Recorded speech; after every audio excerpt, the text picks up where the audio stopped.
Hello folks, Midwest F-150 here. For those who joined me in my live stream last night, thank you so much. I tried reading the comments, but between changing the oil and the chat disappearing on my screen, it was really hard to read every message. If you want to rewatch that stream, the recording's available on my channel. Alright, well in the live stream I changed the oil in my brother's 2011 Nissan Sentra after 1,400 miles on the Valvoline Restore and Protect. For those new to the channel, this car was well over 170,000 miles and recently threw timing codes. As a Hail Mary attempt to fix it, I started running the Valvoline Restore and Protect to see if we can pull off a miracle before spending the big bucks. My original plan was to run it to 3,000 miles, but after watching a few videos on YouTube, I didn't want to risk the filter clogging. After taking out the oil, I opened up the filter. So here's what the filter media looks like. This is a STP 10,000 mile filter. I have a screwdriver here on me and I'm going to scrape off the surface of the filter.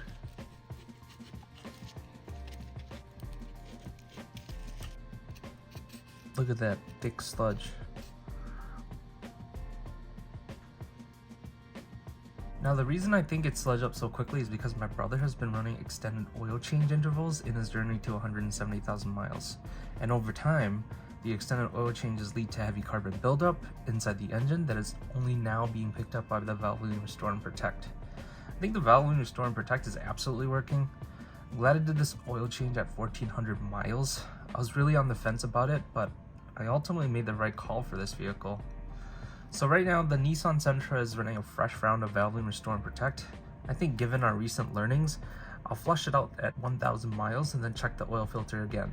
As some of you may be aware, I'm currently running the Valvoline Restore and Protect in my 2021 F-150 3.5 liter EcoBoost, and it has 65,000 miles in it. I'm now about 1,400 miles into the current interval of the Valvoline Restore and Protect with the pure later oil filter. Mind you, before my current interval, I had ran Valvoline Restore and Protect with the Motorcraft FL500S for 300 miles. Now I think the engine is clean, but let me know in the comments if you guys think I should change the oil or wait a little longer. If you enjoyed this video, please like and subscribe. If you're watching one of my videos for the first time, consider checking out my other videos on my channel. You'll find videos of me opening up oil filters, videos about how I'm getting my truck to 500,000 miles, product reviews, among other things. Please check it out.